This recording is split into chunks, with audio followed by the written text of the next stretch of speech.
ಗ್ರಾಮಸ್ಥರ ಆಕ್ರೋಶಕ್ಕೆ ಈಗ ಅಲ್ಲಿಂದ ಅಧಿಕಾರಿಗಳು ಓಟ ಕಿತ್ತಿದ್ದಾರೆ. ಗ್ರಾಮಸ್ಥರನ್ನ ತಡೆಯಲು ಪೊಲೀಸರು ವಿಫಲವಾದರು. ತುಂಬ ಪ್ರಯತ್ನ ಮಾಡಿದರು ಅವರು, ಬಟ್ ಯಾವುದು ಕೂಡ ಆಗಲಿಲ್ಲ. ಪೊರಕೆ ಏಟು ಕೆಲವರಿಗೆ ಬಿತ್ತು, ಕಾರಿಗೂ ಕೂಡ ಪೊರಕೆಯಿಂದ ತೊಗೊಂಡು ಹೊಡೆದರು. ಎಷ್ಟು ಸಾಧ್ಯ ಆಗುತ್ತೆ ಅಷ್ಟು ತಮ್ಮ ಆಕ್ರೋಶವನ್ನು ಹೊರಹಾಕಿದರು.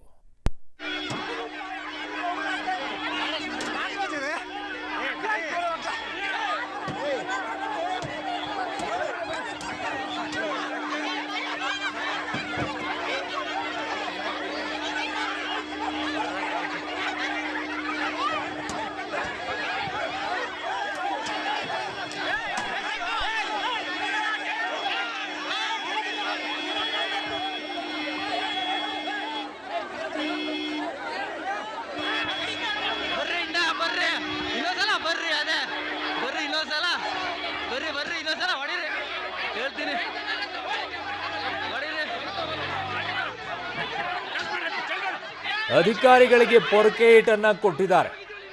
ಅಧಿಕಾರಿಗಳು ಬೇಡ ಸರ್ವೆಗೆ ಬರಬೇಡಿ, ನಮಗಿಷ್ಟ ಇಲ್ಲ ಅಂತ ಹೇಳಿದ್ರು ಕೂಡ ಸರ್ವೆಗೆ ಹೋಗಿದ್ದಾರೆ. ಬೆನ್ನು ಹತ್ಕೊಂಡು ಪೊರಕೆ ತಗೊಂಡು ಹೊಡೆದಿದ್ದಾರೆ, ಹೆಣ್ಮಕ್ಳು ಹೊಡೆದಿದ್ದಾರೆ, ದೊಣ್ಣೆ ಹಿಡ್ಕೊಂಡು ಹೊಡೆದಿದ್ದಾರೆ, ಕಲ್ಲು ತಗೊಂಡು ಎಸ್ತಿದ್ದಾರೆ. ಪೊಲೀಸರು ಎಷ್ಟೇ ಅದನ್ನು ತಡೆಯುವಂಥ ಪ್ರಯತ್ನ ಮಾಡಿದ್ರು ಕೂಡ ಅದು ಯಾವುದು ಕೂಡ ಸಾಧ್ಯ ಆಗಿಲ್ಲ. ಸೊ ದೊಣ್ಣೆ ಕಲ್ಲು ಪೊರಕೆಯಿಂದ ದಾಳಿಯನ್ನು ಮಾಡಿದ್ದು. ಅವರ ಜಮೀನನ್ನು ಅವರು ಉಳಿಸ್ಕೊಳ್ಳೋಕ್ಕೆ ಹೋರಾಟವನ್ನು ಮಾಡ್ತಾ ಇದ್ದಾರೆ. ಬೇರೆ ಇನ್ಯಾವುದಕ್ಕೂ ಅಲ್ಲ ಅವರು ಹೋರಾಟ ಮಾಡ್ತಾ ಇರೋದು, ತಮ್ಮ ಜಮೀನನ್ನು ಉಳಿಸ್ಕೊಳ್ಳೋಕ್ಕೋಸ್ಕರ. ನಮಗೆ ಜಮೀನು ಬೇಕು, ನಮಗೆ ದುಡ್ಡು ಬೇಡ ಅನ್ನುವಂಥದ್ದೇ ಅವರದ್ದು. ಈ ವಿಚಾರದಲ್ಲಿ ಯಾಕೆ ಸರ್ಕಾರ ಹಠವನ್ನು ತಗೊಳ್ತಾ ಇದೆ ಗೊತ್ತಿಲ್ಲ. ಬೇಡ ಅಂದಮೇಲೆ ಮಾಡೇ ತಿರ್ತೀನಿ ಅನ್ನೋದು ಯಾಕೆ? ಅವರ ಜಮೀನಿನ ಮೇಲೆ ಅವ್ರಿಗೆ ಹಕ್ಕಿಲ್ವಾ?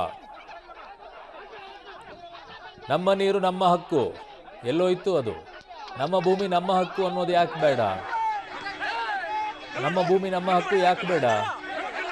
ಆ ನಿಟ್ಟಿನಲ್ಲಿ ಅವರು ಯೋಚನೆ ಮಾಡ್ತಾ ಇದ್ರು. ಆಯ್ತಪ್ಪ, 80% ಜನ ಅಲ್ಲಿ ನಾವು ಕೊಡ್ತೀವಿ ಅನ್ನೋದಾಗಿದ್ದಿದ್ರೆ ಯಾರ್ದು ಅಬ್ಜೆಕ್ಷನ್ ಇರ್ತಾ ಇರಲಿಲ್ಲ.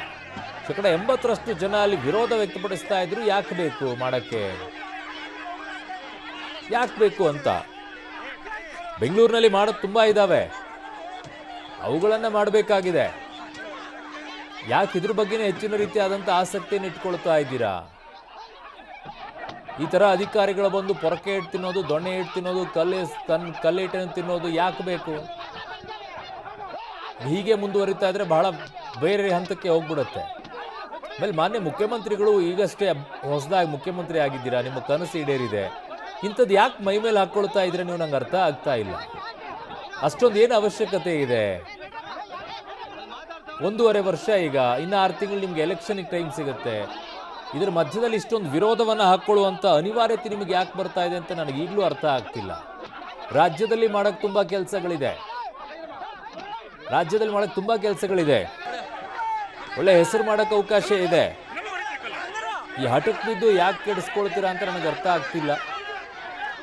ಇದು ಒಂದೇ ಅಲ್ಲ, ನಿಮಗೆ ಬೇರೆ ತುಂಬ ಇದಾವೆ ಕೆಲಸ ಮಾಡೋಕ್ಕೆ.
ಸೊ ಬಿಡದಿ ಟೌನ್ಶಿಪ್ ವಿರುದ್ಧ ಈಗ ಅಲ್ಲಿರುವಂಥ ರೈತರು ಭಾರಿ ಆಕ್ರೋಶವನ್ನು ವ್ಯಕ್ತಪಡಿಸಿದ್ದಾರೆ.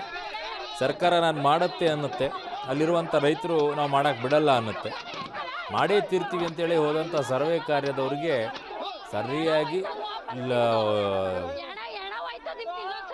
ಅಲ್ಲಿ ಇದನ್ನ ಇಟ್ಕೊಂಡು, ಪೊರಕೆಯನ್ನು ಇಟ್ಕೊಂಡು, ದೊಣ್ಣೆಯನ್ನು ಇಟ್ಕೊಂಡು, ಕಲ್ಲುಗಳನ್ನು ಇಟ್ಕೊಂಡು ಹೊಡೆಯುವಂಥ ಕೆಲಸವನ್ನು ಮಾಡಿದ್ದಾರೆ. ದೃಶ್ಯ ನೋಡಿ ಬಂದವರಿಗೆ.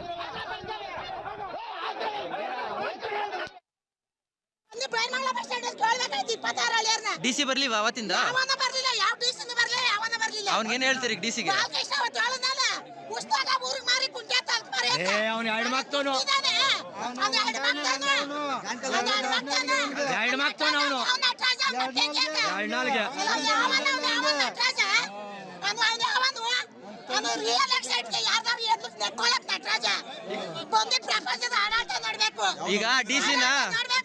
ಈಗ ಡಿಸಿನ ಜಿಲ್ಲೆಗೆ, ಈಗ ಡಿಸಿಗೆ ಜಿಲ್ಲೆಗೆ ಒಂದು ತಂದೆ ಅಂತ ಹೇಳ್ತಾರೆ, ಅವ್ರಿಗೇನು ಹೇಳ್ತೀರಿ ಈಗ ಡಿಸಿಗೆ?